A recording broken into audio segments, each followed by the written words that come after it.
I can't see chat yet because my laptop will not go to the login screen because Windows 11 now doesn't really care if I can go to the login screen, I guess.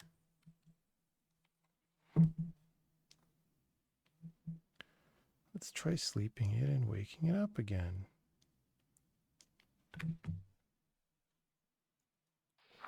Never mind that that's hard to do because there's not enough feedback on the buttons and when's the right time. Ah, we got login screen. Hey, Twitch chat, where are you?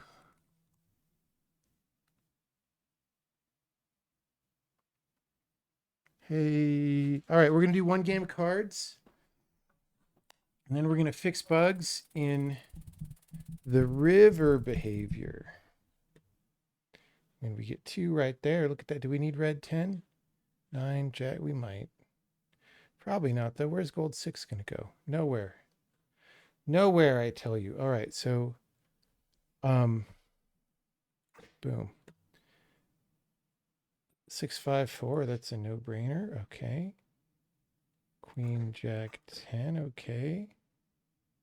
That made that extra no-brainer because we need the 2 before the 3. All right. 9. Well, we get the 3 anyway.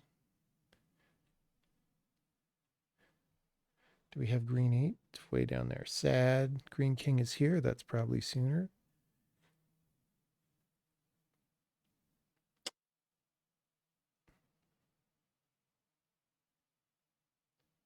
I'm looking at drilling down this. 3 pops off. 3 goes there. 9 goes 8, 9, 10. 5 goes on the 4. 6 doesn't go anywhere, and 14 doesn't go anywhere. Except 14 could go on the 15 because 12 on the 11 and 6 on the 7. So really, we would just have a single slot with a 6. Oh, except if we do 10, 9, 8, the 6 goes on the 7. We just have to do this in the right direction. All right, so this works. See? See, if you have an IQ of 101.1, you could play this game. That is the minimum IQ. All right. How are things?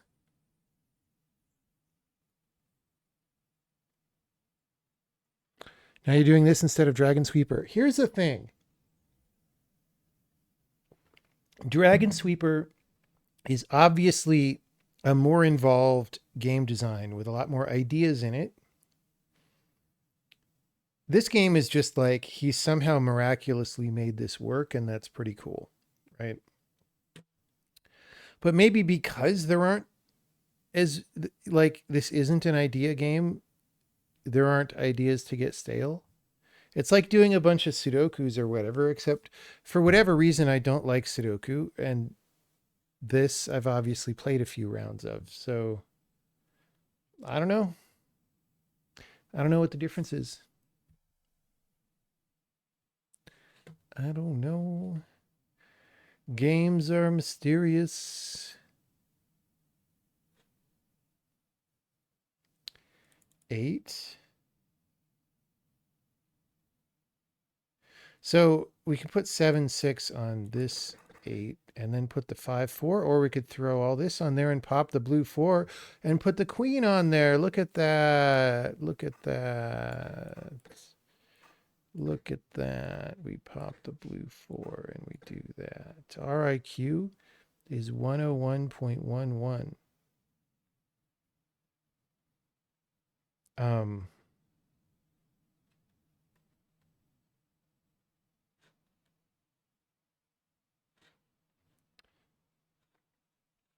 Now what do we do? This jack looks interesting, right?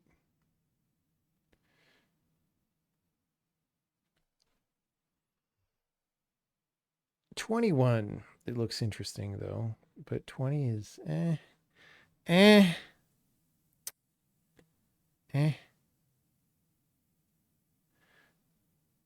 13. Where's 13? 13's there. So we kind of have this 11, 12, 13, 14, 15 situation. Oh, and this 8 can go. Oh, geez. Dude, there's a swap-a-rooney right there. Okay, our IQ is 100.07. Have I played chess? I did a little bit of chess when I was in high school. I was never good at it. I mean, I'm good at chess for somebody who has barely ever played chess, right? If that makes any sense. So anyone who has actually learned the game at all, including any openings or anything, will just stomp me, right?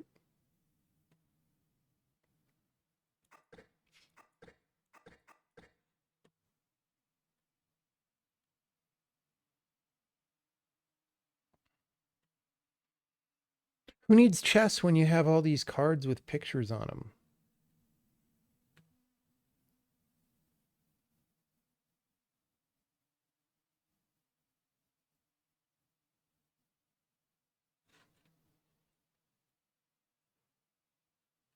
Okay, the reason I did this is because I wanted the 13. Let us not forget that goal.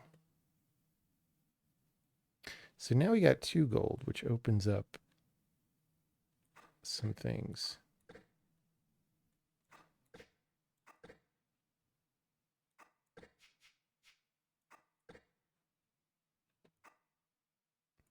I mean,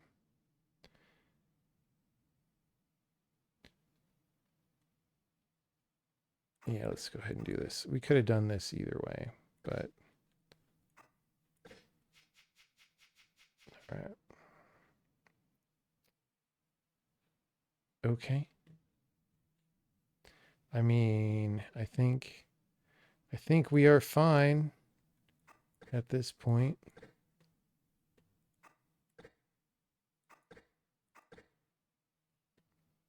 If you know what I'm saying.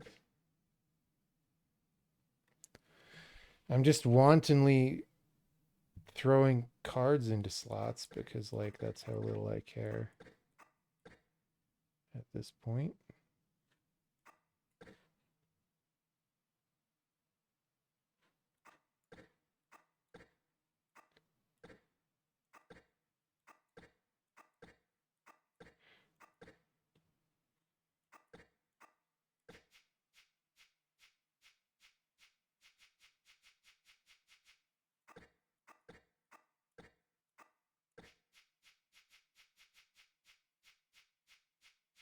Here comes the sun. Do do do do.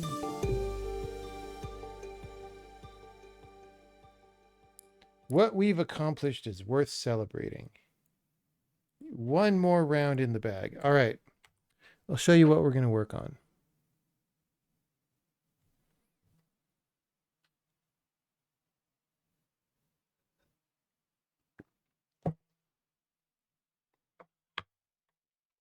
Okay.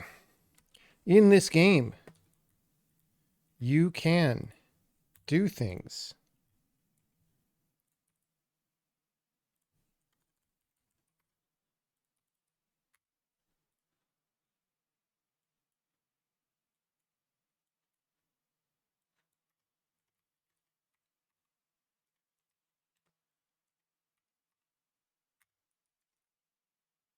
Among the things that you can do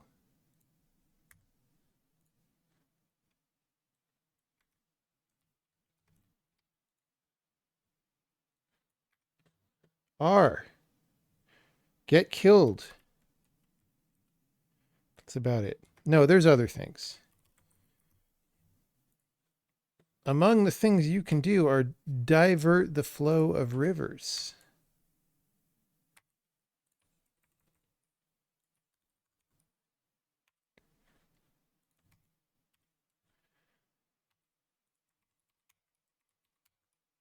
Okay, now, when you do such a thing, the river goes to the side. Why are those lily pads there still? Because I didn't reset totally. Okay, it goes to the side, and that's a thing. Now, if I block it again, it won't keep going around that. And we need better visuals about why, but it'll just be like the water fizzling out. It doesn't have enough power to go. Okay. Now, we are, however, changing the rules so that things will statically divert. So if we have a crystal here in the water and we divert it and it hits that crystal, it'll divert again, which it didn't used to do. Okay, so what is the problem, you may ask? The problem is if I have a stack of 2 like that and we dynamically divert, we shouldn't go around that. But we do.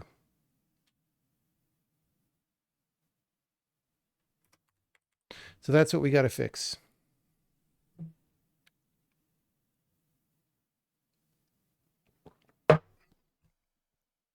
That is the mission. Why wouldn't it divert the other direction? That is a secret that I will not spoil right now. The answer is it could. It could divert the other direction under certain circumstances. Under certain circumstances.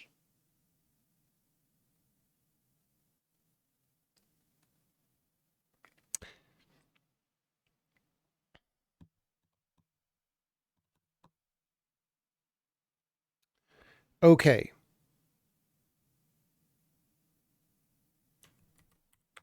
So I'm just going to look at the code.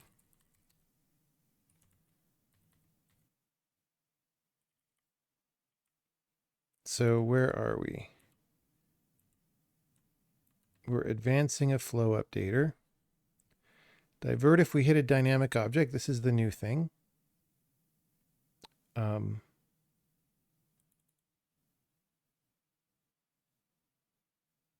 We advance a flow updater. Okay, so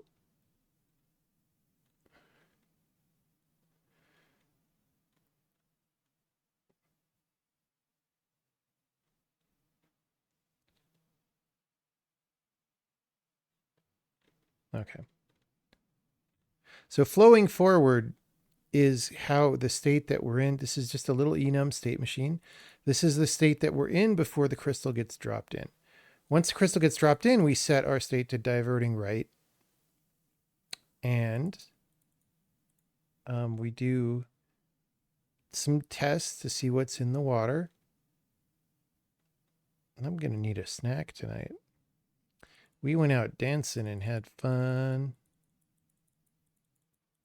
We had fun.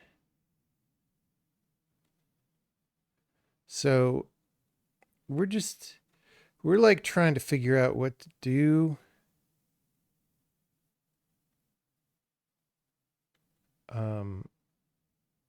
Wait, really?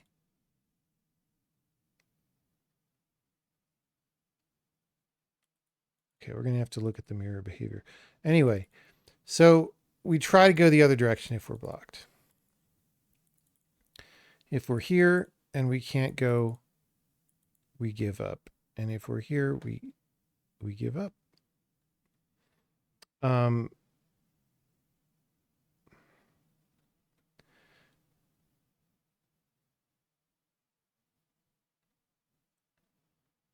So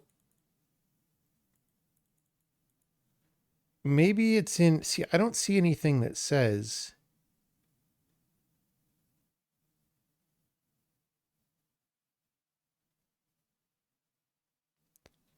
okay, what is opposite dir? I don't know. Like, I don't see anything that says you can't divert twice in a row in this code. So maybe that's in diversion is blocked.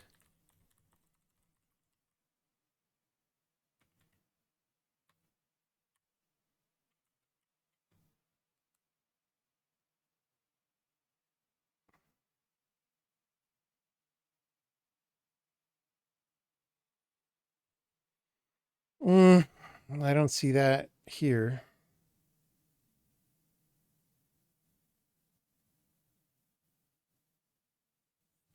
Maybe it's in the transition. So if it's not blocked,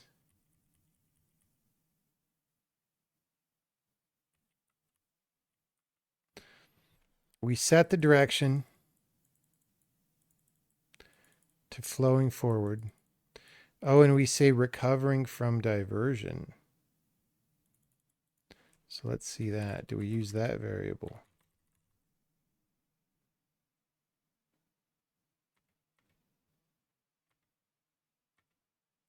Nobody seems to check this. Literally nobody uses this for anything. Maybe it's meant for graphics. I should know. I wrote the code. Um,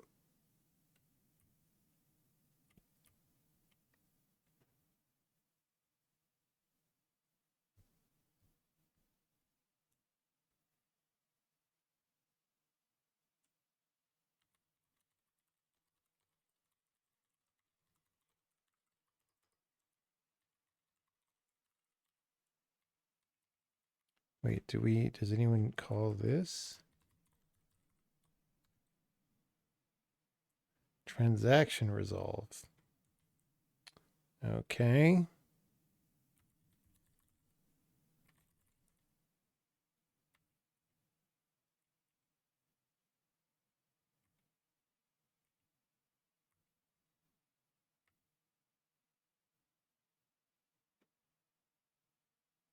This is if we meet up to another river.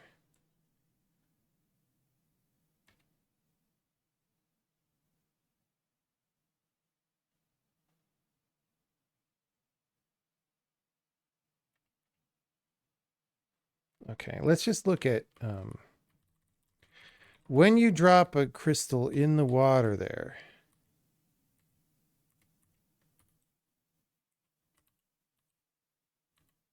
Yeah, okay, so divert incoming flow does this.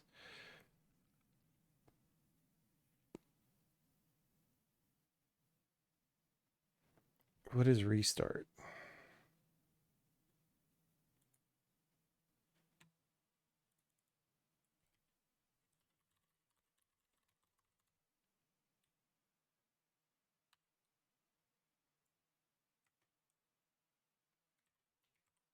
What is restart?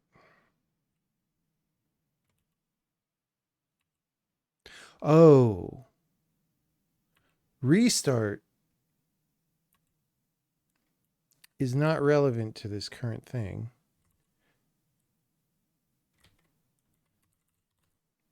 It's this situation where you can have a river that's blocked and you remove the blockage, right? And then the reason we're calling a divert incoming flows, even though that's not really diverting it, is because this is what makes the little flow updater entities and all that. All right. So that's the restart case.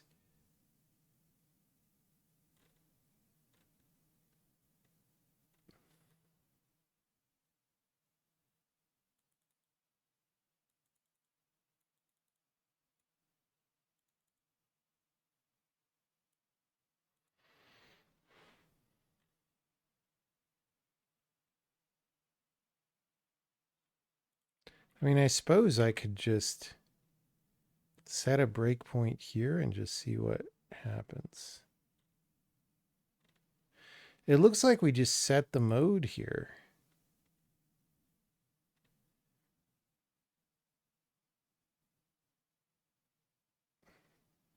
Does someone else do recovering from diversion?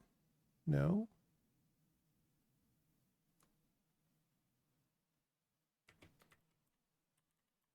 Literally the only thing that checks it sets it to none. Guys, I can't tell where this happens.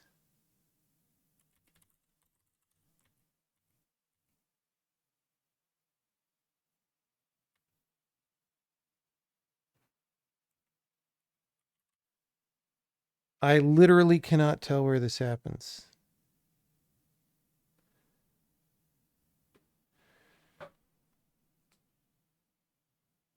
How many levels is it going to break? This should not break any levels. So the diverting a river um, statically, because there's two different changes we're talking about. There's this bug that I'm trying to fix, which shouldn't break any levels because the levels are designed assuming you can't do that, right? Um,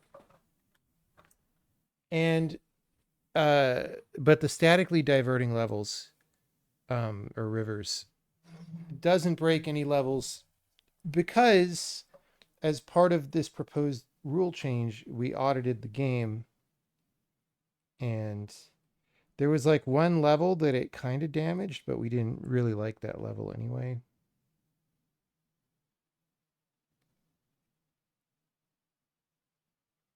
So yeah. So in short, in summary, it's totally fine, is my claim. When I was still in the beginning of my career, did I set aside time to study? No, fuck no. Yeah, I just learned everything by doing things. That said,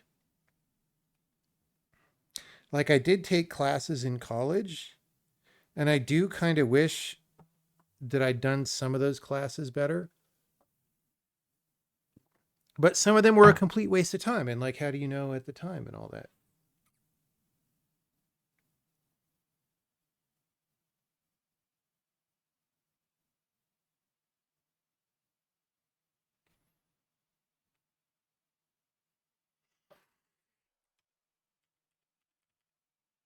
All right. We're going to build and we're just going to see if we can tell where this happens.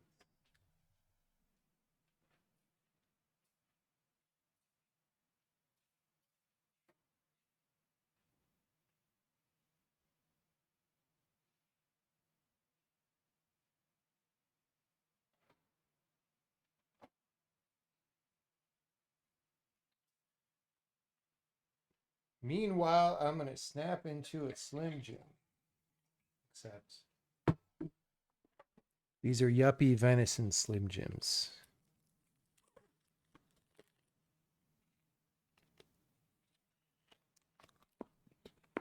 Mm.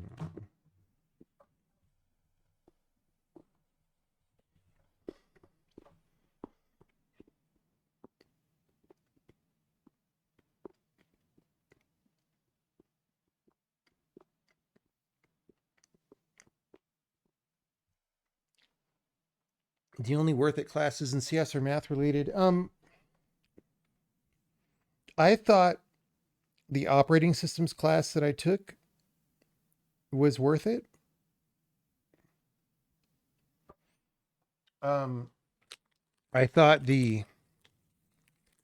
uh, the scheme class, the intro class at Berkeley, even though it's a great deal of pain and all that, like you should program in a Lisp like language and do all the tree shit. But it should be a strongly typed one. It should not be frickin' scheme. That language is terrible.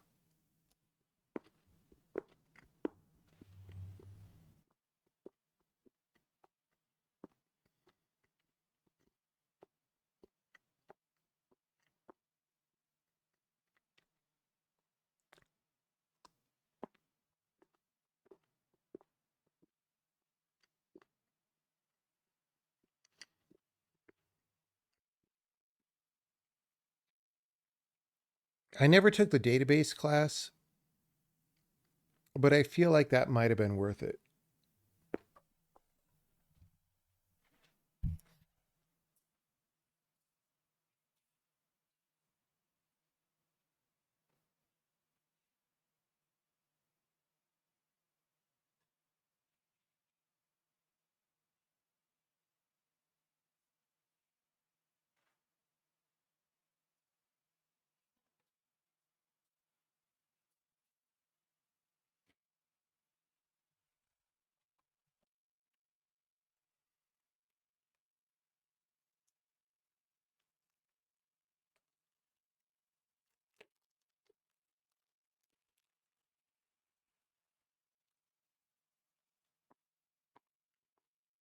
Yeah, the thing is, guys,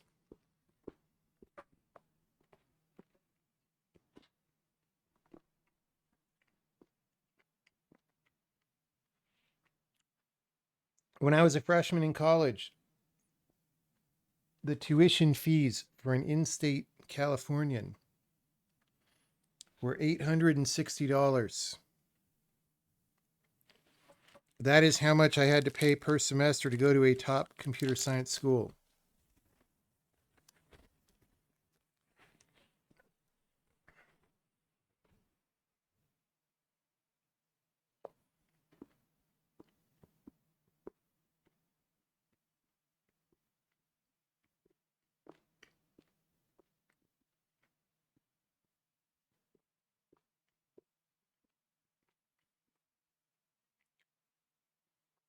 Assembly language was good. Yeah, we had a MIPS assembly class that was all right, but the thing is, I already self-taught assembly in high school, and so it was a different assembly language for like a more powerful processor, but the fundamentals I already knew.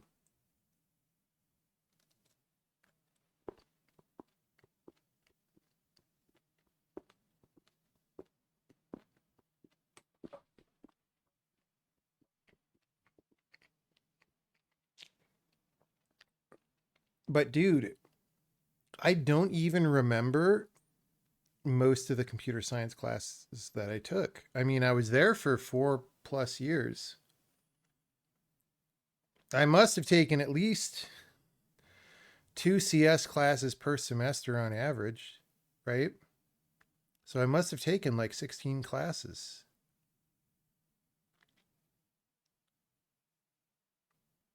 I cannot tell you what most of them were.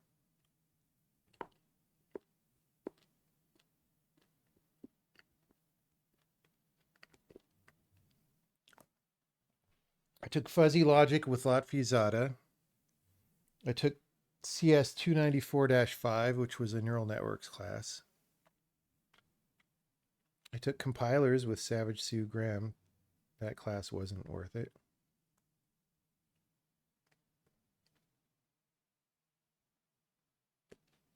Um,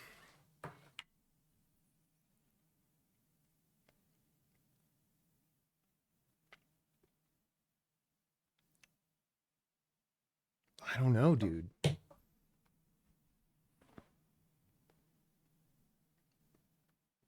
It must have been before they went out of fashion.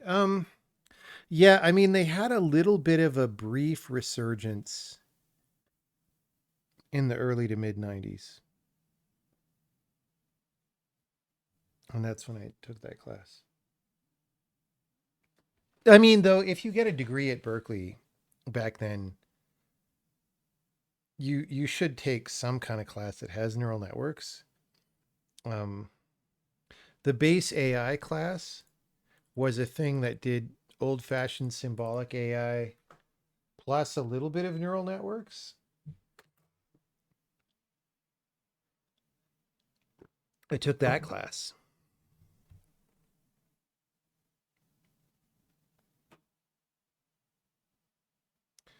Any plans for CUDA-like kernel programming for multi-threading and dispatching workload to GPUs? What do you mean if there are any plans for that? People in the world do that all the time.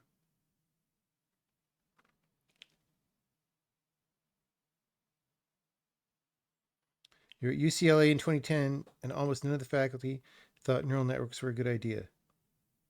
Yeah, I mean, the thing is, if you remember when deep learning was a buzzword,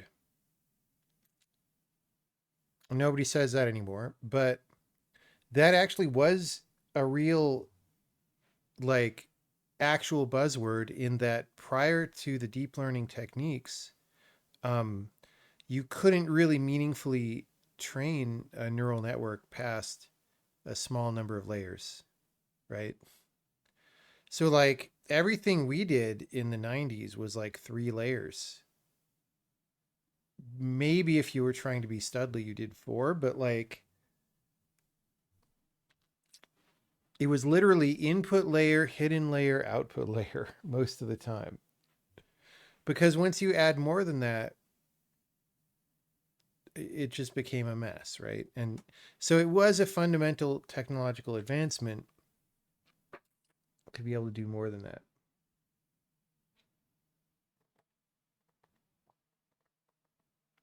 You're surprised they were teaching anything AI back then. I mean, all sorts of AI stuff is part of the foundations of computer science. And like there was lots of AI work being done in the 60s and 70s. And part of what you do when you get a degree at somewhere like Berkeley is you're learning the history as well as the state of the art, right? You don't just learn the state of the art, you learn where things came from.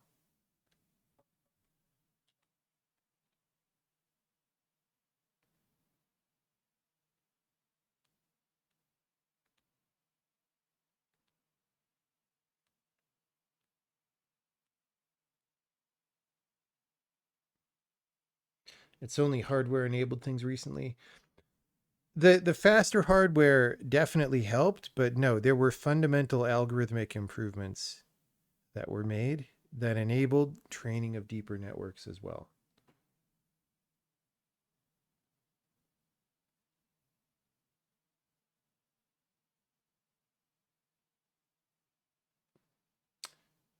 I mean, when it comes to CUDA like kernel programming or whatever, it's like, look, we've got our hands full making the programming language do what it does now. So like we're not we're not going to add anything. Like it is basically what it is and we're going to make it the better version of what it is. Okay, but we're not going to turn it into like some GPU programming language. Like a good GPU programming language would be pretty different. And you would want to design for that. Are we going to try to release Sokoban by the end of this year? I am not going to say anything about release dates, etc., for a while. But yeah, we're trying to get the game done. I'll put it that way. We're trying to get the game done.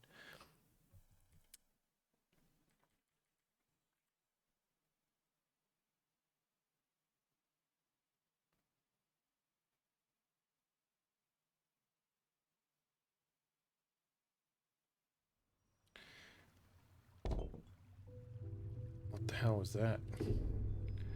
All right, so here's what I want to do.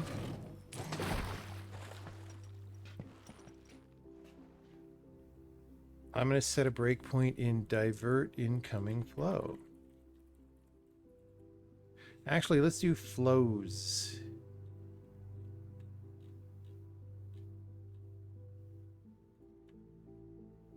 We'll make it all big for you like Kanye the Giant. All right. We'll make sure restart is false. It sure should be. Okay, ocean. Yep, we got some ocean data from sampling the ocean entity. Oh, wait, that's the ocean entity. Never mind. Info is the ocean data from sampling the ocean entity. It's valid. There's ocean present. There's a river flowing east. Z0. Great.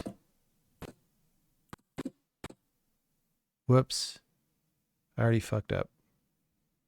I stepped past the things that we care about. Let's try again. All right. Let's move the breakpoint. After we validate what we're looking at, it's good to move the breakpoint to where you care about. So west, I believe, means sample west of where we are, which probably is the right direction unless the camera's in a weird thing. Okay. Incoming dot direction east. East. Okay. So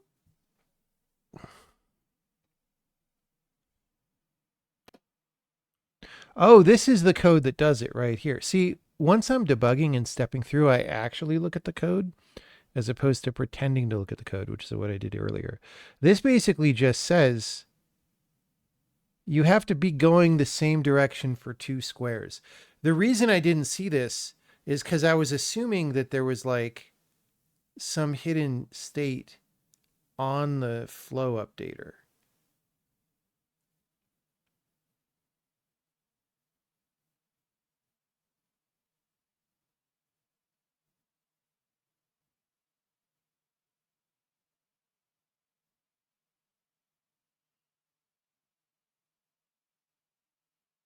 Okay, so this is going to be false. So incoming, there's no water direction. Okay. All right. So that's all we do is we just sample the ocean again.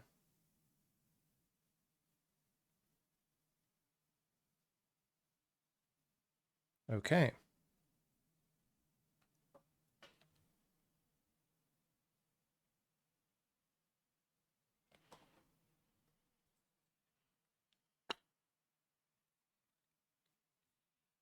Just switching to ReLU was a big advancement. I mean, how stupid is that? How stupid is it that switching from sigmoid to ReLU was a big advancement?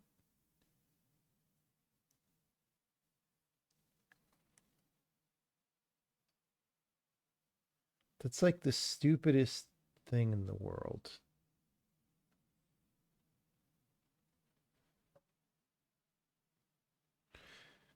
It defies common sense as well, which is probably why it took so long for people to realize.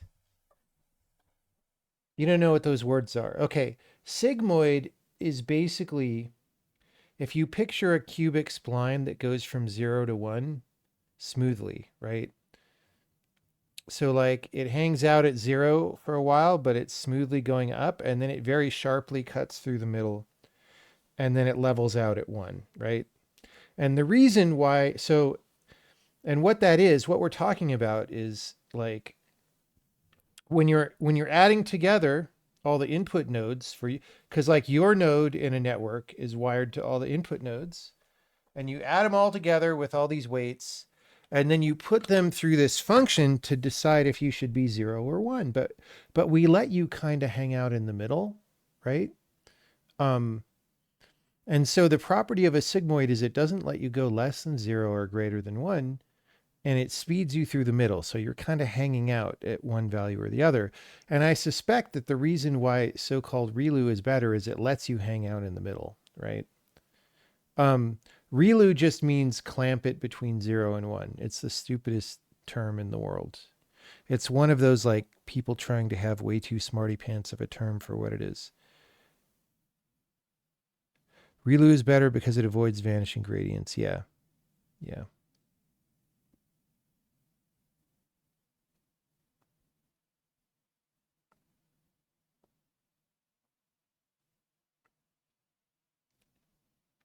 Oh yeah. I guess it's not clamped at 1. ReLU just is bottom clamp at 0. And so like that's like all you had to do. And then I mean it's not there was the whole attention thing and all that crap, but like yeah, stopping using sigmoids was like apparently a big deal.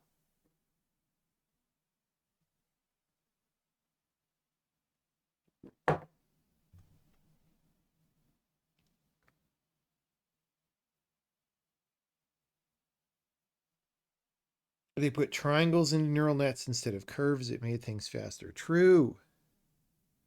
True. It's also faster.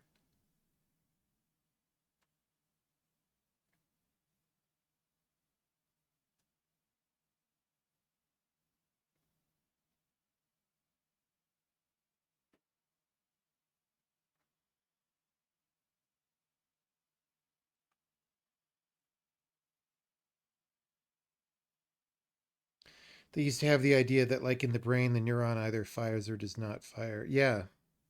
Yeah. For sure that's what they were doing.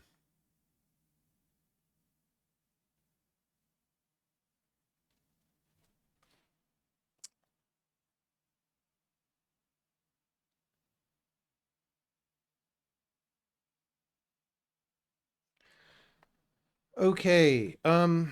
So let's go look at the code. Um, New river behavior.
Okay. If strong flow, we do this. Else, okay, so what is strong flow aside from a thing that they make commercials about? Um,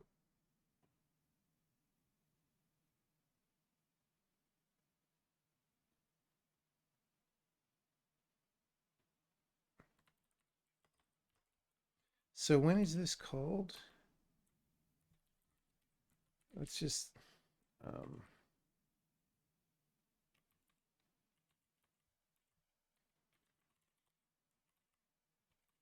what was this called? Incoming, incoming. Let's use the same name.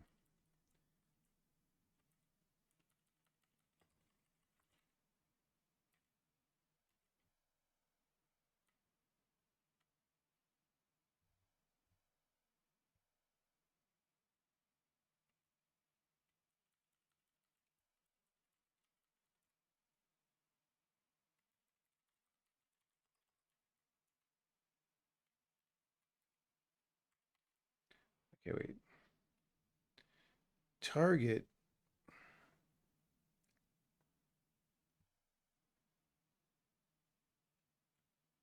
float out position plus dx float out position. All right, let's do this. Get ocean info.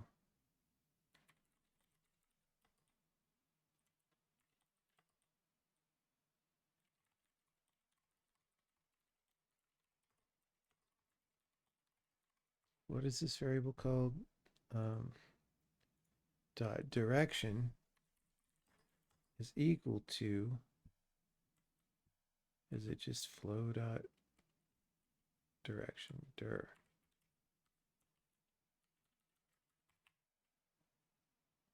All right.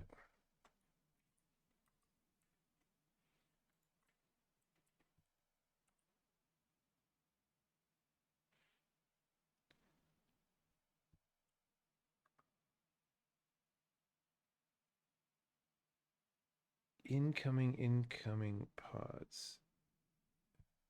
Oh, we don't want ocean. We want,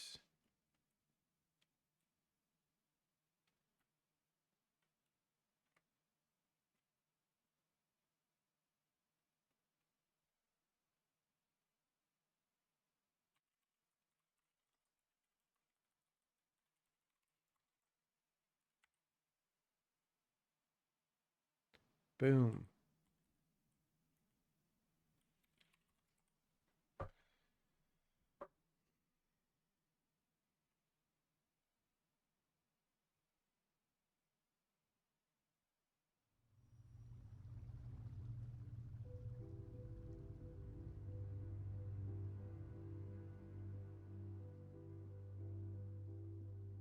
All right.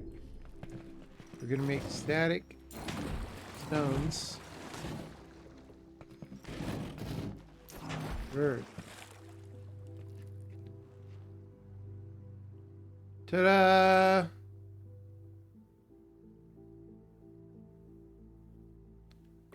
On the other hand,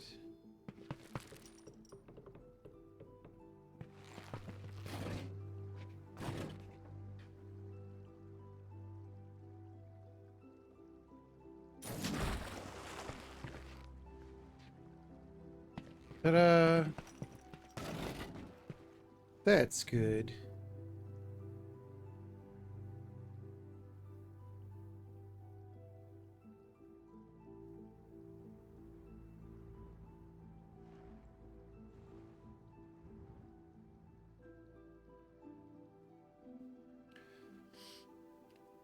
I mean, I understand if people feel bummed about not getting let in or whatever, but um like look, if we were gonna let 100% of people in, we might as well just put it on the internet, right? Like the reason to have a smaller set of people is just to help us focus and do a good job for a well-defined set of people that are working in a territory that we understand, right? And that the language is meant for, and that have a decent experience level usually. Once in a while we let people who are pretty inexperienced in, but honestly, a lot of the time that turned out to be a mistake in that, people are just a drain in weird ways. So, um, it is what it is. I get being triggered if you're like not accepted. That totally pushes human being buttons. But it just is how things are, and at some point we'll release it.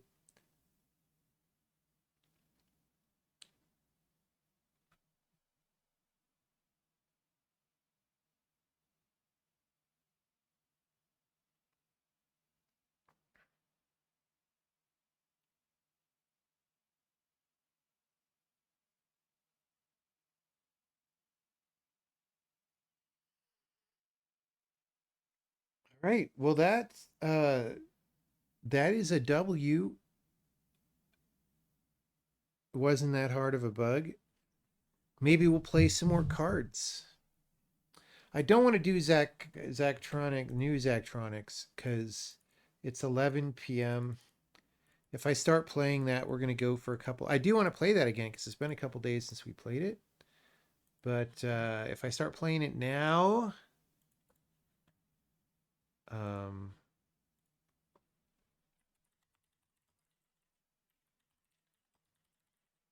you know, let me validate a different thing that someone reported before we do cards.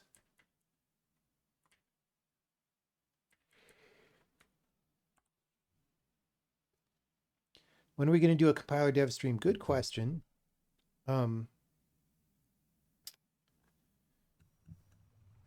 Maybe sometimes. Like sometimes I do them just because I'm in the mood, like when I fix bugs or whatever. But the last few times that I've done bug fixing sprees, I just wasn't at home to stream. All right, so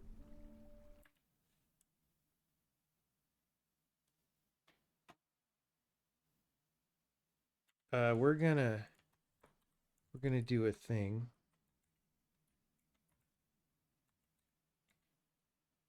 All right.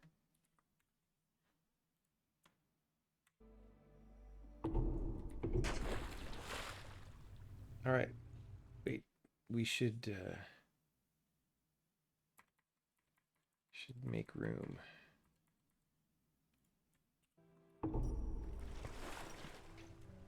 Okay.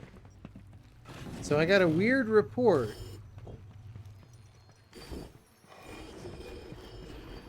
about what happens here. And maybe it's fake news. Because that looks right to me.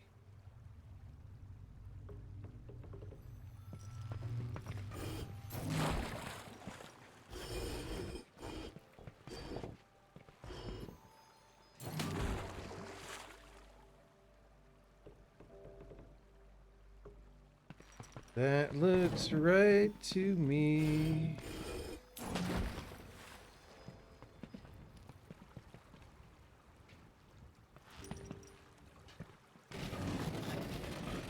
All right.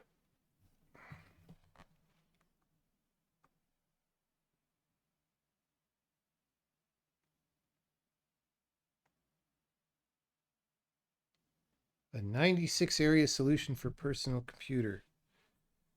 I don't remember what I got on personal computer, but if it was 96, then great.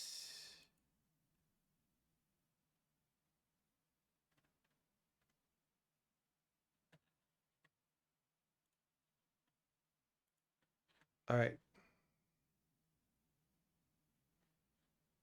Anyone have technical questions that I could answer while we do cards?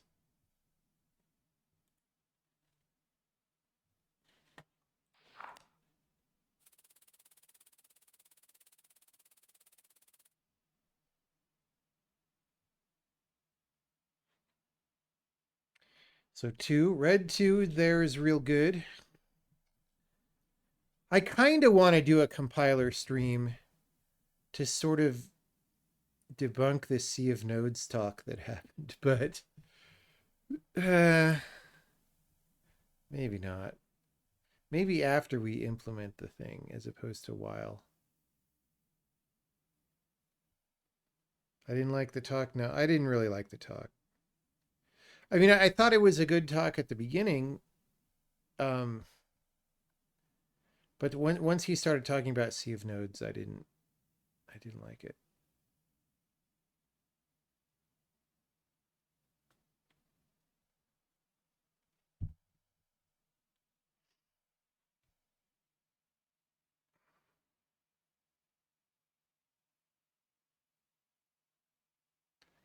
Can we put, all right. See, I kind of want to put gold 7 on 8, but if I do 10, 9, 8 the other way, I could put green 10 on green 9 and get 3, 4, 5 Arcana stacked up. Oh, on the 6. Yeah, so we're going to go that way. And then where's blue 7? Blue 7 is there. Oh, we can stack that on the 7 in a bit because we're going to put this on the 6 anyway, so that's fine. And then we'll put the gold 7 on the 8. That'll be great. See? See, we can play video games.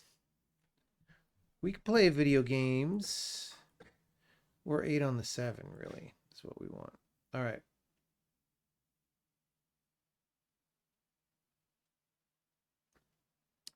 Any luck finding a good publisher match? Yeah, we've had, here's the thing.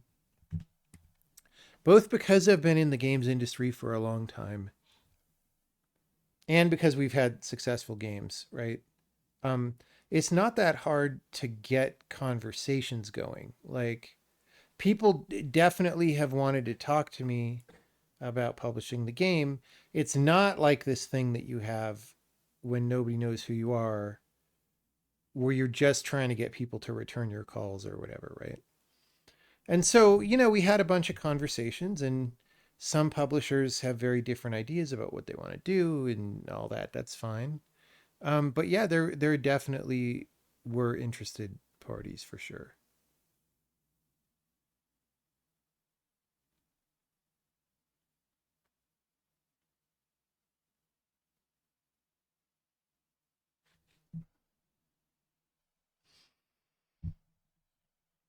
So this jack would give me, where's the queen? I wish I could just hover over a card and it would flash everything of the same suit. Maybe not the next consecutive card because that's a little too much like cheating, but I don't know.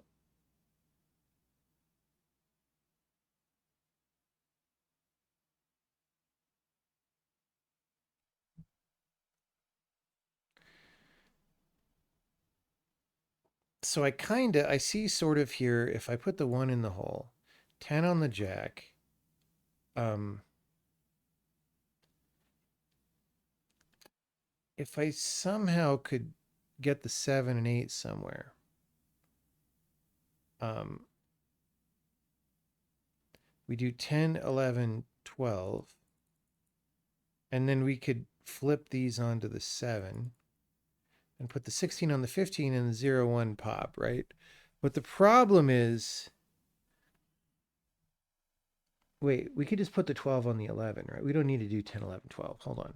1 in the hole, 10 on the jack, 12 and 11. 1 up, flip this onto 7. Yeah, okay, that works. I don't know why I was making that more complicated than it had to be. Easy clap. And then I do this, and that pops, and that pops. And then we can flip this, and that all goes.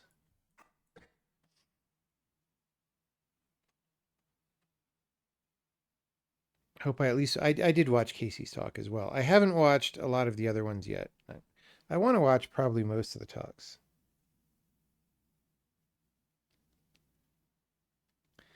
The asked free part was cool. Not really. Not really. Because, I mean, the sea of nodes was equivalent to an asked, first of all. And you can claim that it's not because you do all these reductions on it and stuff, but it basically starts as the asked. And when I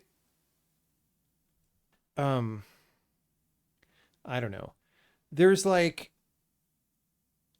there was a whole thing missing from the talk.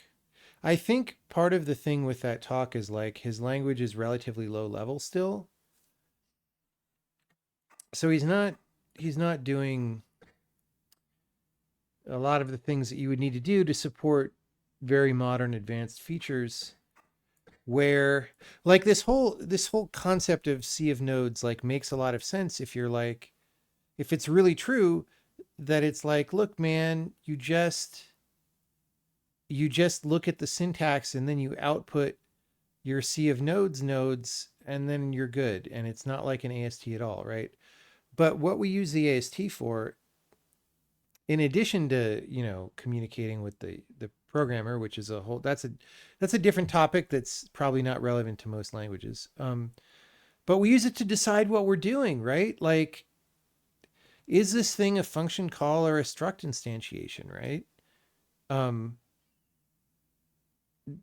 like what does this syntax mean in context, and how do you figure that out? Well, you do type checking on the leaves of the syntax tree, and then you use that to determine what operation you're actually doing, right? And yes, you can do all those things in a sea of nodes context as well, but like the nodes are just your asked at that point, right? Like it's not any different. Um, and actually the bigger issue that I had, I don't know, like a lot of the stuff he spent his time talking about later was all the basic stuff about, you know, doing graph rewrites and all these things. And that also didn't really have anything to do with the idea of like we're doing a compiler without a syntax tree, right? I don't know. So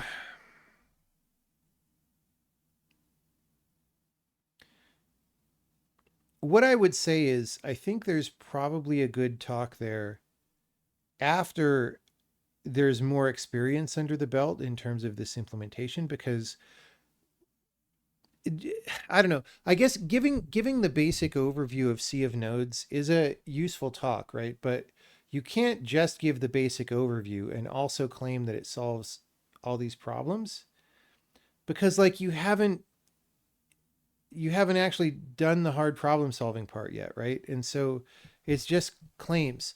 The valuable talk about solving all these problems would be to actually show the delta between like here's what happens when you do it this way, here's what happens when you do sea of nodes, here's the thing sea of nodes makes easier, here's the thing sea of nodes makes harder. And it did touch on that kind of subject matter a little bit, but like not Really. The thing is, when you've been in the trenches working on a compiler that's hard to write and has all this advanced functionality, you can like tell when other people are also handling problems that hard and when they're not. I don't know why it took me this long to see this. So, um, triple flip.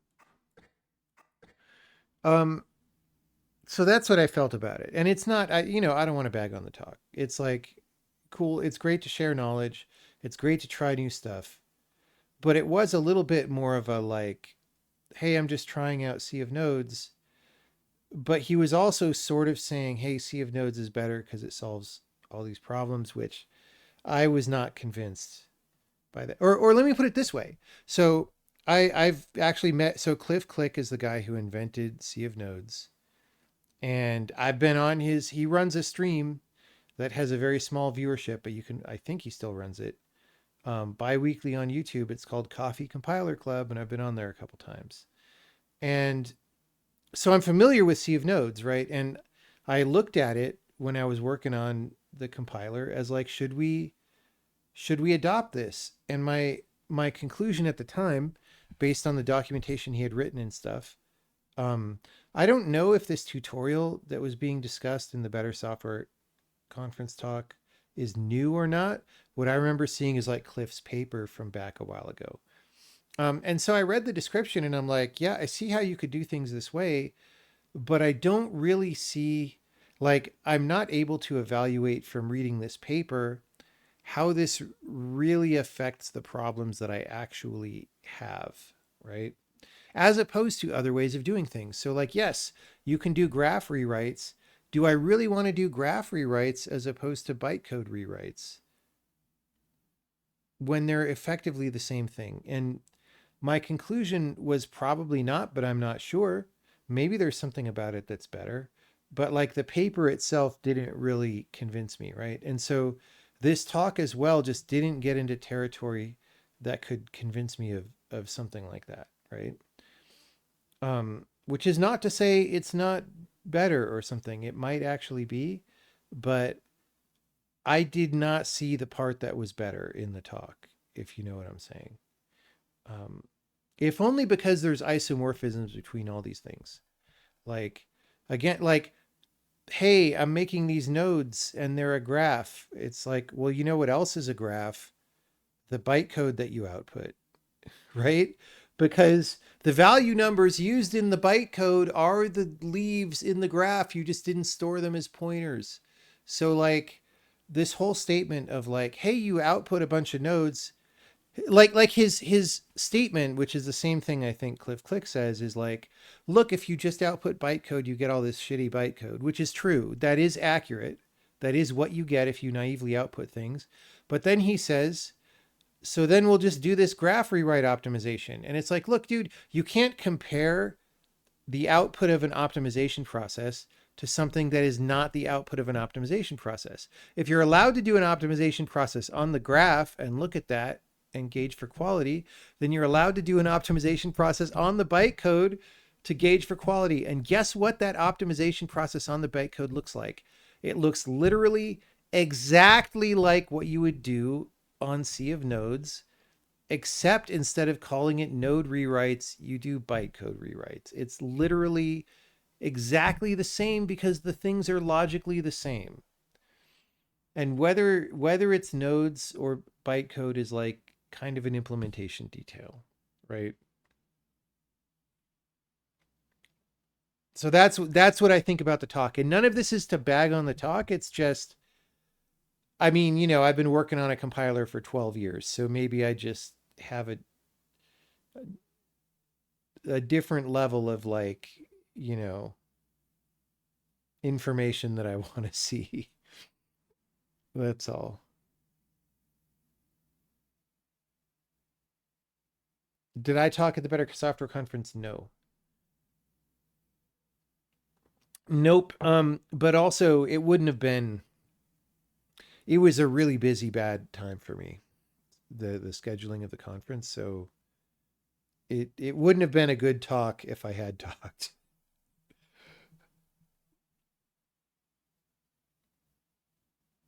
And I like to do good talks. I tried a thing where I would give low effort talks for a while, and it wasn't worth it. I would try to do talks where it was just like Q&A, and I would have the conference organizers field questions beforehand, and they weren't very good at fielding questions, but also the questions weren't that good usually, and I still had to prepare to try to answer the questions well. So, eh.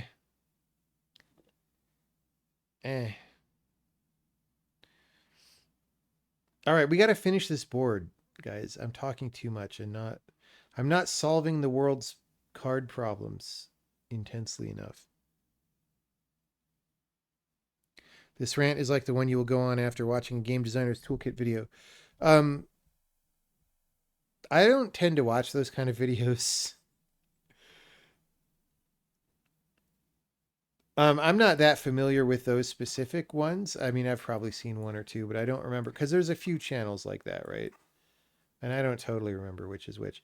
We want 10 and 9. How do we decide?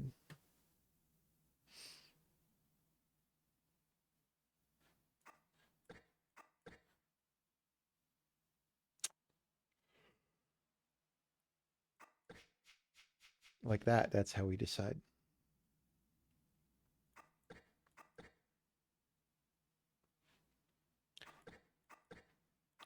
But like I try to explain this isomorphism to people and they don't even necessarily believe me.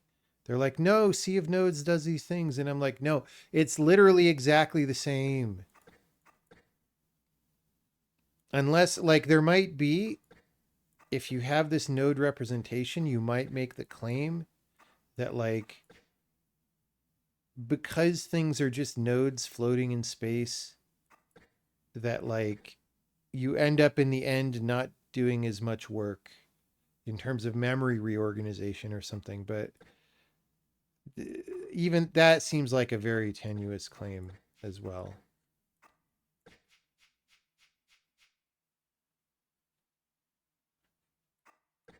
I don't know. But I don't, I think this thing that I'm saying about the two things being isomorphic is a relatively, I mean, it's very obvious to me, but I don't think most people are going to get it when I say that. And I think Cliff Click probably would disagree because Sea of Nodes is his thing and whatever. And I don't know, like he worked on Java or whatever, right? So like I don't know what Java looked like and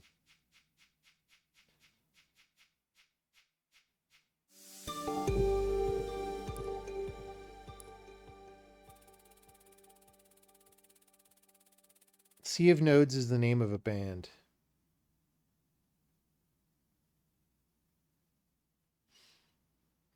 Looking forward to giving Sea of Bytecode a try at some point. Yeah, I mean, so here's the thing. Here's the other thing that I didn't say in the email, right? So one difference between what we're doing, so we could not do this isomorphism to Sea of Nodes that I'm talking about right this second. And the reason why is because we're not doing SSA in the bytecode, right? We're doing the thing he talks about in the talk where the value numbers actually represent memory locations, right? And there's two reasons why it's that way. I'm not sure that that's the right thing in the long term. I'm not making a claim that that's better. It just is how it's implemented right now. And there's two reasons. One is because we run the bytecode interpreted at compile time, right? And so it's very direct for the value number to be the element in the array where the value is stored that we then fetch when we're running the instruction, right? Now, if we go to single static assignment, SSA, that just becomes an indirection. So you have all these value numbers, and then there's a many to one mapping of value number to memory location. And the thing is just, I'm not sure what the performance impact is of running bytecode at runtime on doing that switch. However, it might net out good in the end, right? Um, because you can do better optimizations on the bytecode. Maybe. Excuse me, that was a hiccup. I haven't hiccuped in a while. You can do better optimizations on the bytecode. I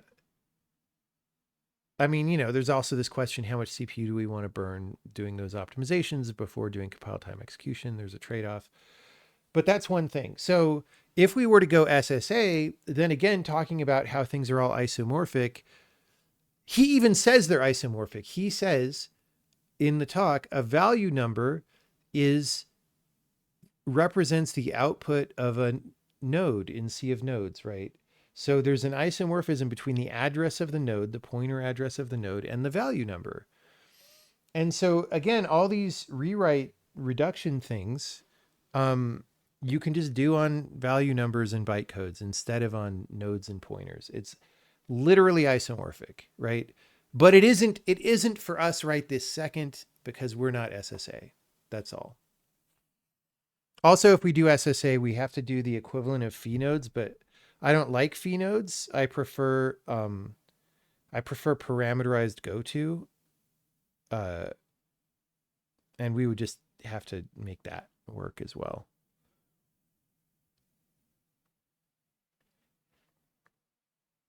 I also haven't finished the Q&A though. You thought you were doing good at this game with 150 wins? I mean, 150 wins is pretty good. That's past the 100 wins achievement, right? I mean, what more do you want in life than 100 wins? Okay, do we take the 0? Like, it's got 1 under there. That's pretty good. This 5 has to go somewhere. Or do we put the 3 here? Do we get the 11 on the 12 and then green 4? 12 on the 11, 8. 8 can go over here.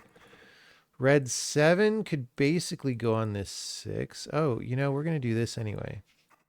Sometimes problems just solve themselves.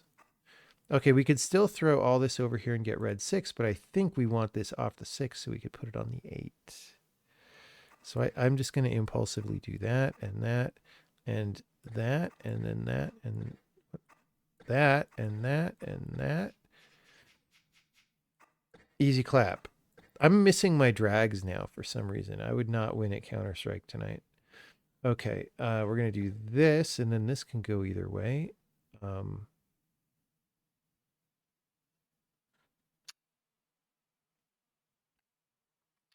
Blue 9.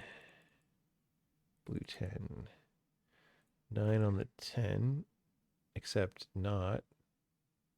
9 on the 8. So this is a little rough because we kind of want this 9 on this 8. 20 would pop off. Green 9 would go on green 10, but gold 9. Oh, gold 9 pops off. What am I even talking about? So, how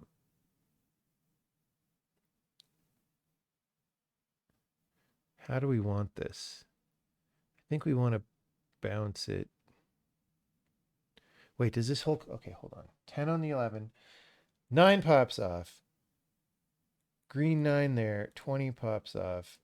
Blue 8 on blue 9. Blue 4 on blue 5. Red 5 on 6, 7. Yeah. All right.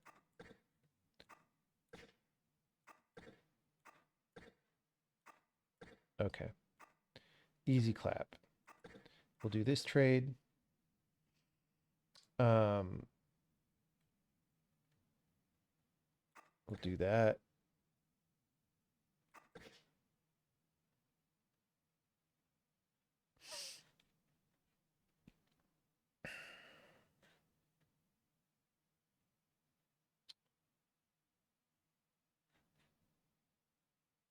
This still feels kind of scattered to me. Let's do this.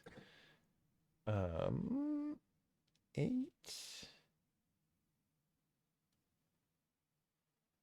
Oh, we just had that slot sitting there for a while. Yay.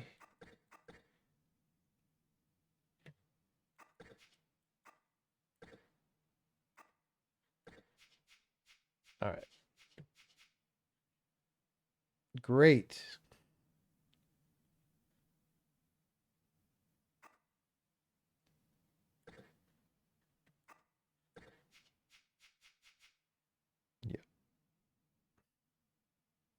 Yeah. Yeah. yeah, yeah, yeah, yeah. Do this.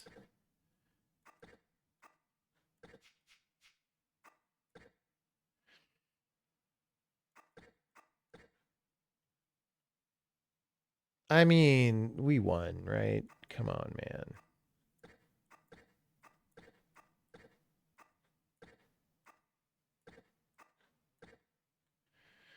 Come on, man.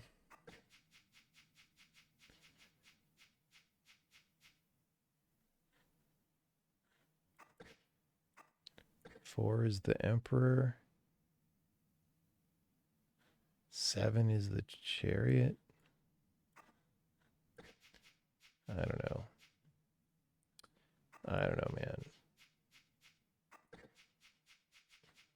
Ta-da! We won.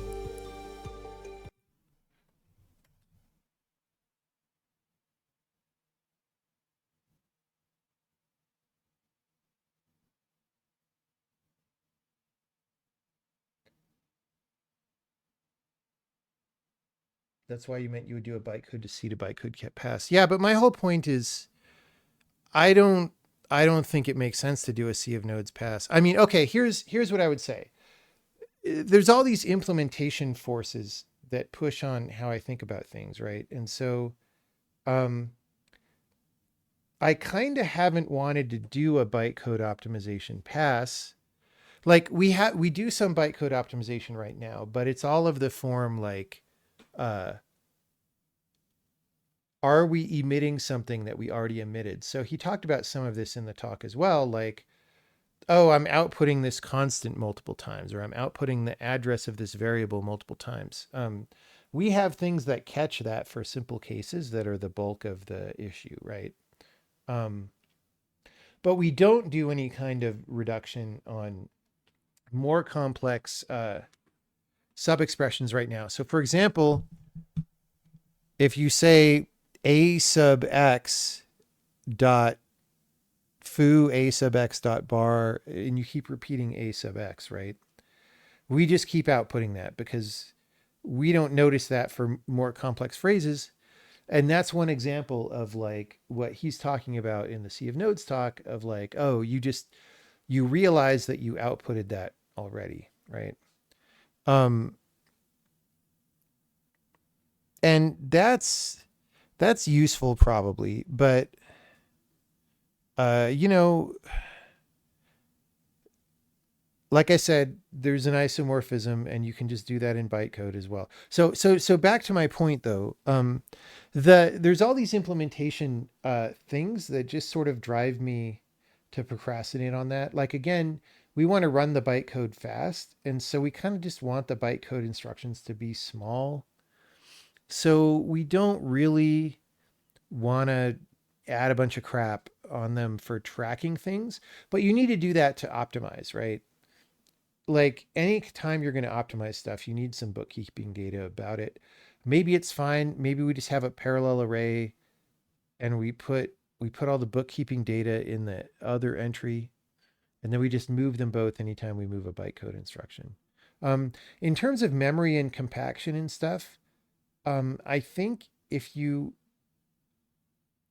like when you just output the instructions, like you're generally not going to generate more instructions. So you probably don't need to enlarge the bytecode ever. You just have a bit field of which bytecodes are optimized, or you turn a bunch of them into no ops and then you just skip the no ops when you're outputting. I mean, you would want to compact again for compile time execution. You probably want to compact the no ops so you don't keep running no ops. But like it's basically the same thing, but there's just like I feel a certain amount of pain every time we introduce more data structure bloat, right? That's what I'm trying to say. And that's one of the reasons why I haven't done bytecode optimization yet, although we do have all these things now that you so we generate the dominator hierarchy. He actually made a claim in the talk that is interesting, but I'm not sure is true and is counter to what Cliff Click says, which is interesting, unless Cliff changed his mind. So Cliff said back in the a couple years ago, even he repeated this when I was on Coffee Compiler Club. I think he said you just generate the dominators as you're outputting the nodes. And so we did the same thing as we're outputting the bytecode. We just output the dominator structure because it's obvious. Now, it's true that as you optimize code, you may want to change that structure, but I think like you never want to add more dominators. You always want to remove them, and that's easy, right? So basically, if a block becomes empty, you just take that out of the dominator chain and it's trivial. So I didn't understand. I would be interested in hearing if he has a concrete case about why you want to compute dominators as a separate pass. I would be interested to see that example because I can't think of an example. Um, unless unless you're gonna like part of your bytecode generation is like you add branches because you're querying CPU flags and going one way or the other, but I would rather do that at higher level. I don't want to do that in bytecode generation. That just seems weird. Um,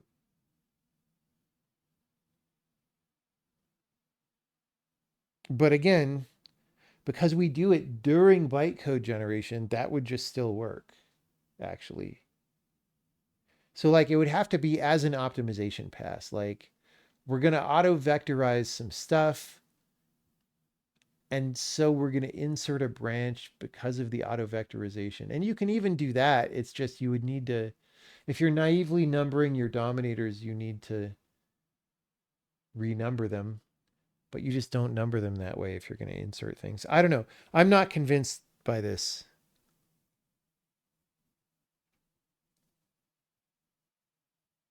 I mentioned another solitaire.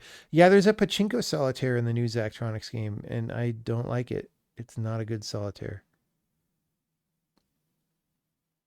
Which is weird because Zach is like master of solitaire.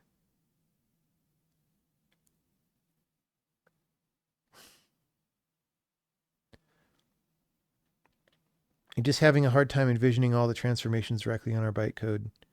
I mean, literally all it really is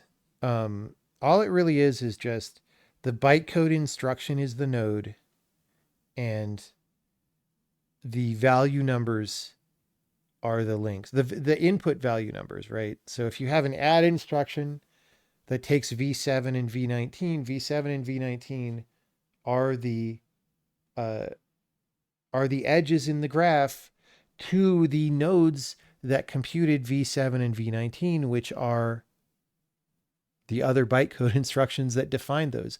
And because it's SSA, there's only one instruction that did that, right? Now again, we're not SSA right now, so that's the one thing that would have to change for this to make sense. He told me about this case a while. Oh yeah, I haven't finished watching the Q&A yet, by the way. So maybe he says this in the Q&A, and I apologize if so. I'm about halfway through the Q&A or something. Told me this case about a while optimization, but it was a last minute experiment. The issue he fit might be fixable, but his first instinct was that a post pass might be easier than fixing up the hierarchy during optimization. Yeah, I don't know. I mean, what's SSA? It's called single static assignment. It's when every value number is only defined once. So like if you change a variable in the middle of a scope, uh, it has a new value number, right? It's like functional programming for assembly language, basically. Um, yeah, I mean, to what degree that makes sense or doesn't make sense, I don't know. Like I would have to see the specific case, and of course, it depends what the rest of the compiler implementation looks like around this case and all that.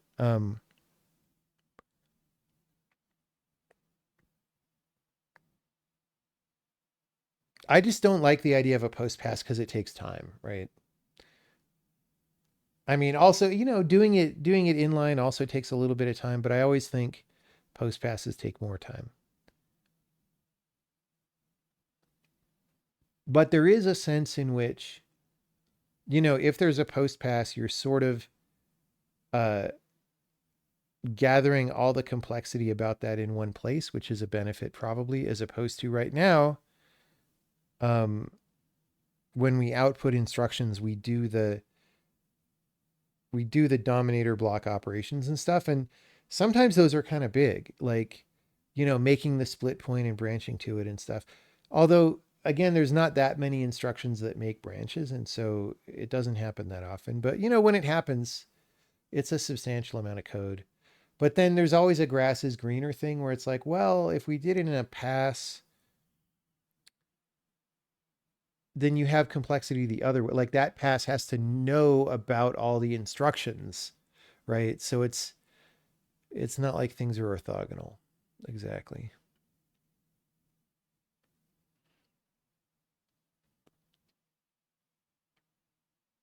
Anyway, if he continues, it sounds like he's going to continue working on Sea of Nodes and do stuff with it. So I would be interested to see what he has to say about it um, after a substantial amount of more functionality goes in.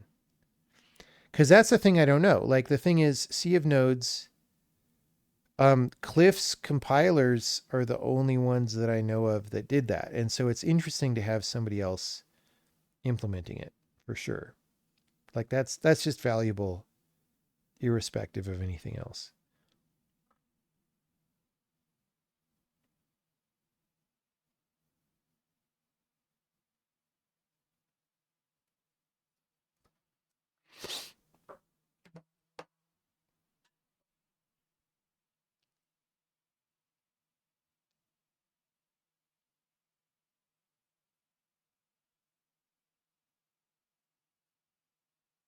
To me, I think Sea of Nodes is really just an aesthetic thing.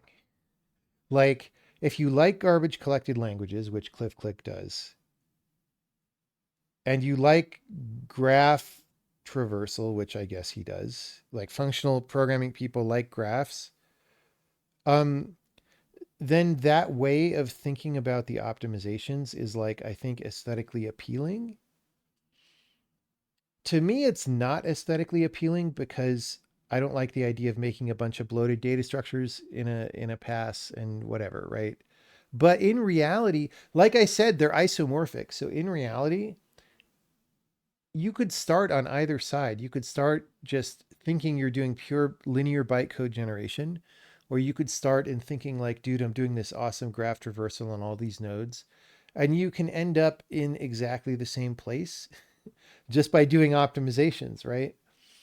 Um, I mean, in the abstract, in reality, the aesthetics probably do have a significant influence on where you land. I think he's 22. He still has plenty of time to work on this. Yeah, good for him. I mean, that's that's very advanced for 22. I think. You know.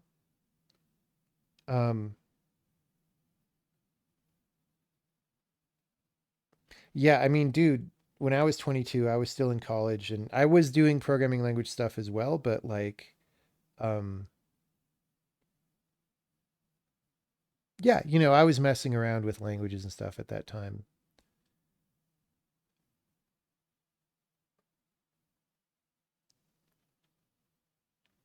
But these days, I feel like that's pretty rare. Like back then, it was just easier because there wasn't like the software world just wasn't filled with so much trash. So if you wanted to go work on something, like it was just it, it was less scary. So yeah, good. Again, my goal was not to say anything negative about the talk. Really, I'm just giving my impression that um,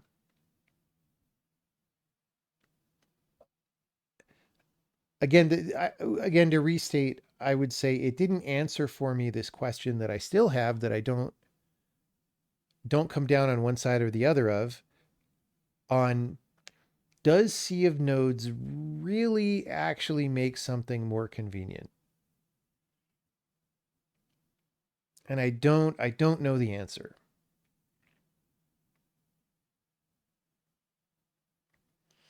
But due to the isomorphism thing, I'm doubtful. But I don't know.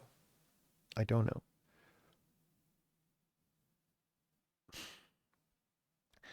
And also, I mean, Raphael brought this up during the session, but for us, there's this whole thing where, like, well, we export the ast, right? So we need to have it anyway. Um, you could imagine, well, but this was also part of the discussion with Casey that was referenced there, where I'm like, can we do this without a syntax tree? What I was envisioning when I asked that is not really something very node-like, but something that's much more compact. And part of that question is like, if we knew a compact representation of a program that had good properties, then we could use that, to export to the meta program. I probably wouldn't do that till version 2 of the programming language because I want to finish this, right? And we don't want to keep randomizing everything. And this part works. So like why break what works? But what I was saying to Casey in that talk is like if you write something really simple, like if A is equal to B, then F of 3, right? How long is this? 1, 2, 3, 4, 5, 6, 7, 8, 9, 10, 11, 12, 13, 14, 15, 16, 17, 18, 19. That's 20 characters, right?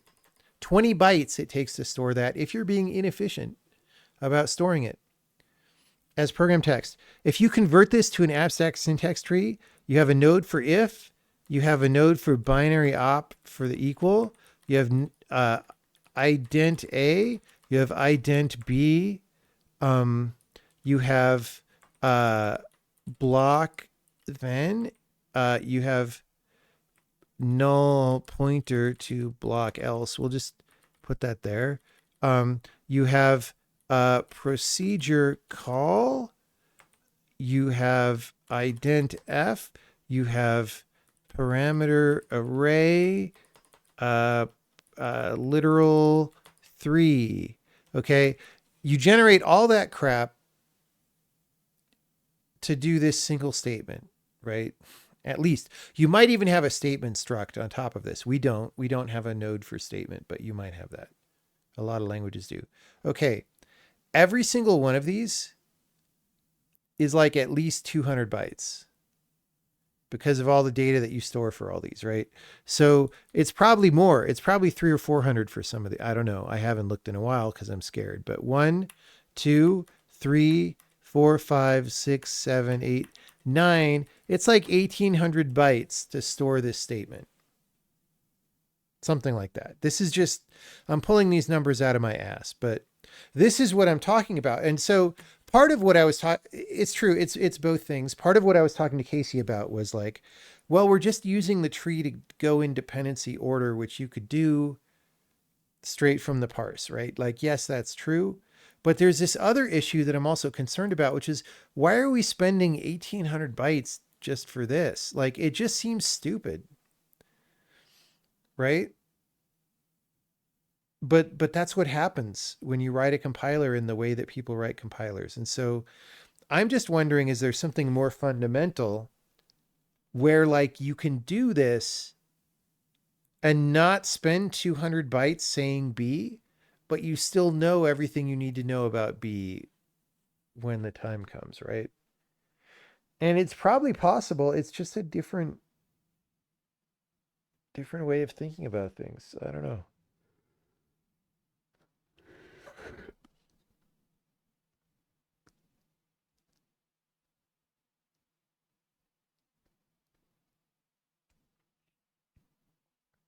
He has his own full OS bootstrapped on a system on a chip. Okay.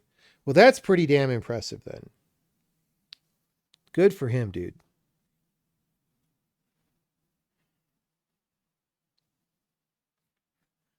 That's great.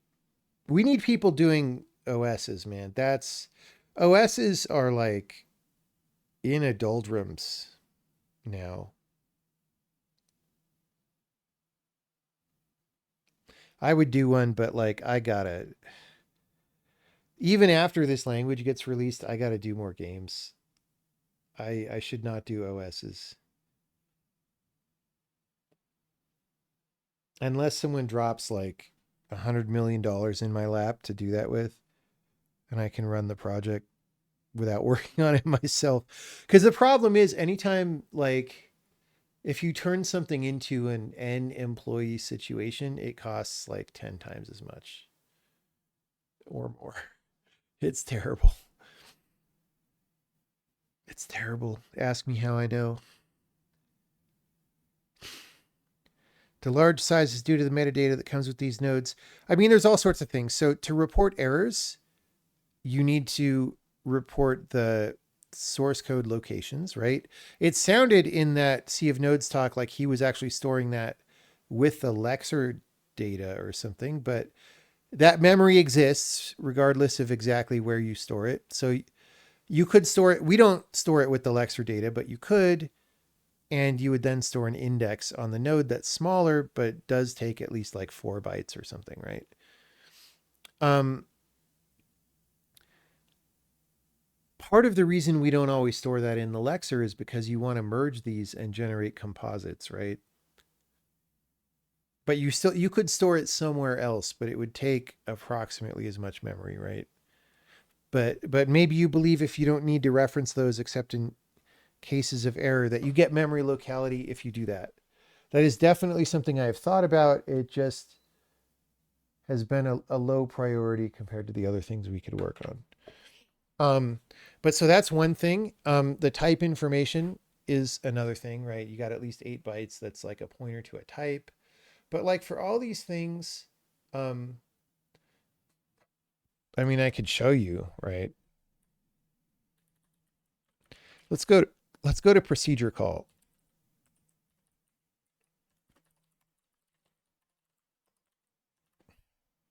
So look at all this crap. Like and this, oh, call resolution status. Let's not even get started about that. Look at this struct, right? So I'm not exaggerating when I'm saying these things are big. What is all this? Well, all this is like sort of a state machine that lets us stop compiling and resume so that we can do all this nonlinear compilation stuff that we do, right? So, but all of these are like, okay, here's arguments that are given by the user, and we want to keep those because we report those back to you in the order that you gave them to us so that your meta program is looking at something that makes sense. But we also tell you um,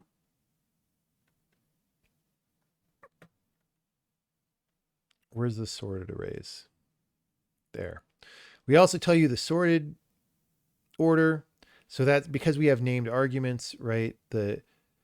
This is the arguments in the order at your calling site, and this is the arguments in the order of the function declaration, right? And both of those are useful information. We need this to actually do the compile, right? This doesn't matter ultimately, but this is what you parsed, and so it's got to be somewhere, right? Is just like various flags. This is value placements are one of the ways that we make our bytecode output more efficient. Um, it's actually kind of a pain in the butt, and I'm not sure if it's totally worth it in the end, but it's a thing that we do. There was one paper that suggested this, and I was like, yeah, that sounds good. And we do get a lot of bytecode simplification out of it. But it's also, I would say it's error prone. It has caused a lot of compiler bugs. If it's a macro, we have a whole extra thing. If it's a for loop, we need to know that for various reasons. It's just, oh, like if you have context modifier, which is an extra parameter list, we have a pointer to another.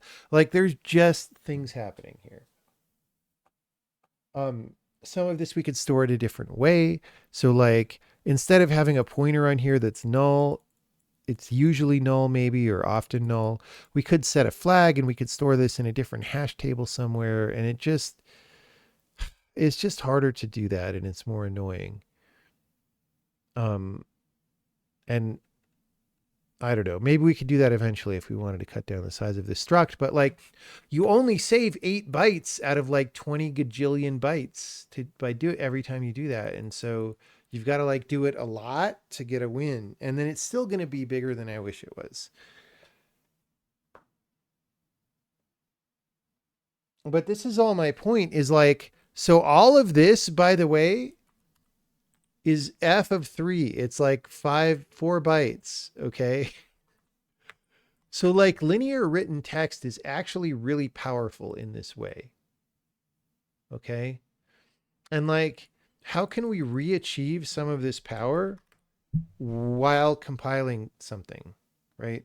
All of these arrays, by the way, are minimum 40 bytes, 32, 40, something like that, plus dynamic memory allocation. So just these arrays, 1, 2, 3, 4, 5. Okay, only 5. There's probably some on call resolution status. Let's see. 6, 7. So we have 8 arrays. That's 256 bytes before you even put anything in any of the arrays.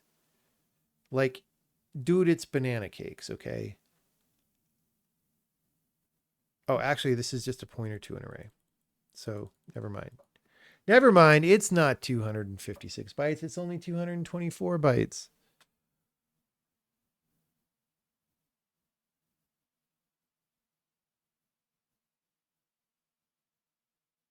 Consider that relative ordering of those tokens is itself valuable information. I agree.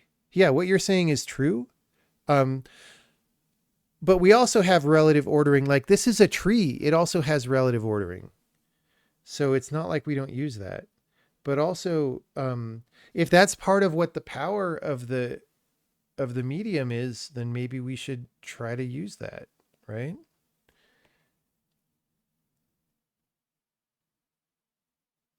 This all for a single statement. I mean, that's not, this is just, everything we looked at was just the f of 3.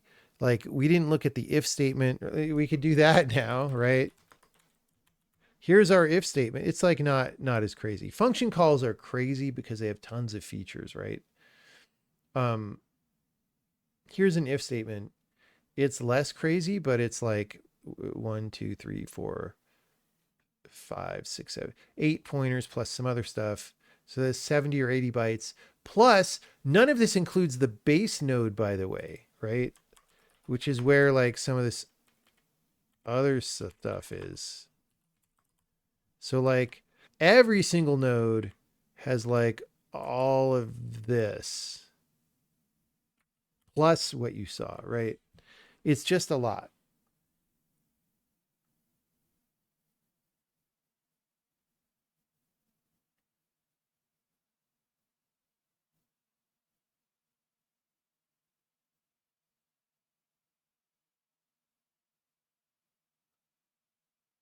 All this craziness, but the compiler is not slow. Yes. So that tells you how crazy everyone else's compiler is, right?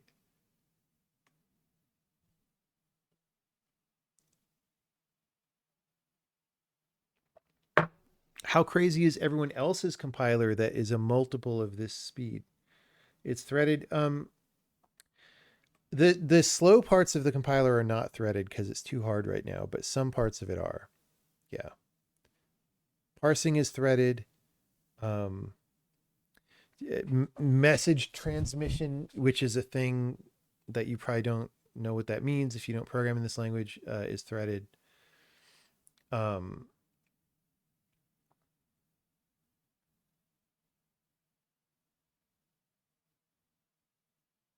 Maybe bytecode generation. I think not though.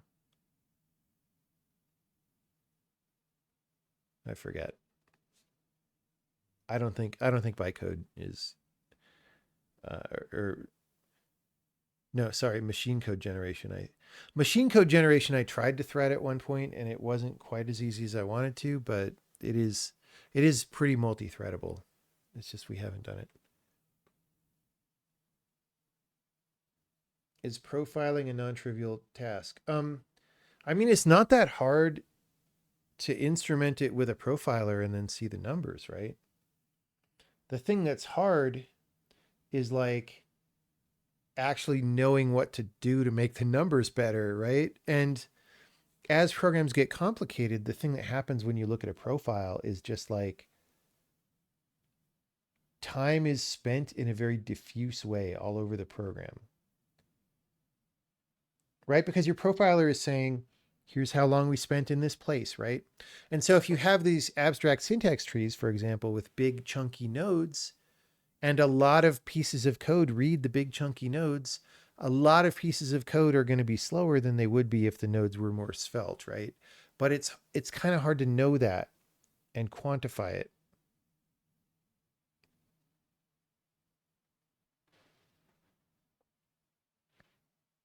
Sometimes performance problems are very obvious though, right? Sometimes they are. And it's easy to fix those, or I don't know, it might be painful to fix them, but it's at least easy to know what they are. And you always should fix those if you see them. But yeah, I mean, this compiler is a complicated program, and it's just challenging, right? It's complex, and you're always dealing with that complexity anytime you try to implement new features or fix bugs or anything like that. And that's what makes it hard.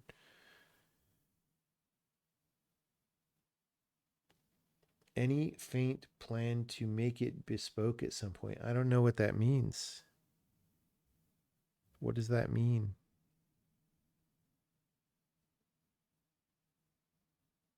What do I mean by temporal diffusion? I just mean,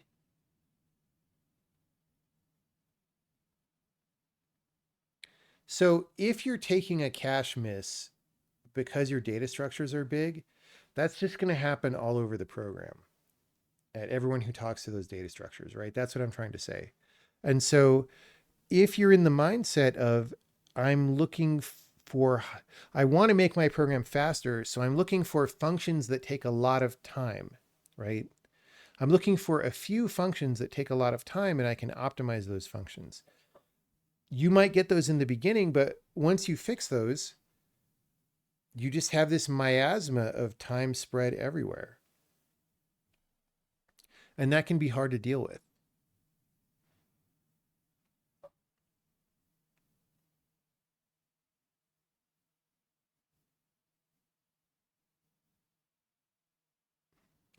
Am I suggesting you could leverage compact text by reproducing what a human would do to resolve a code statement? I mean, maybe. Search for symbols and trace the types via processing power.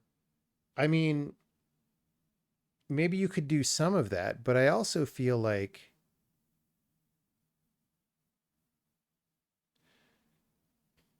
you could go kind of halfway, right? You could store some information that you figured out and then put it in a very easy to find place that you know to look at when you're reading the linear thing, maybe.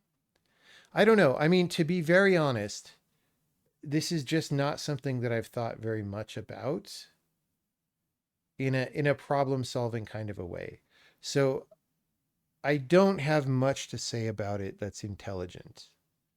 Um, but I look at the compactness of the written form and the absurdity of the compiled form, and I'm just like, there's a very large distance between these two things, you know? That's all. That's literally as much as I've thought about it.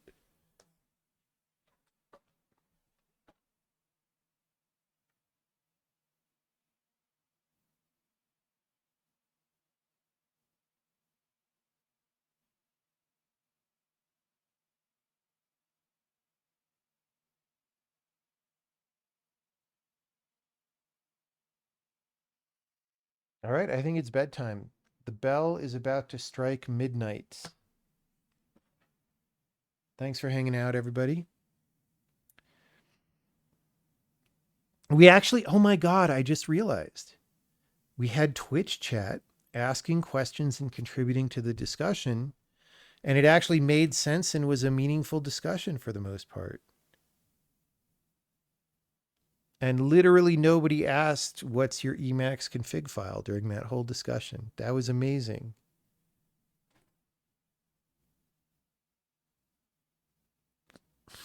All right. Thanks, everybody.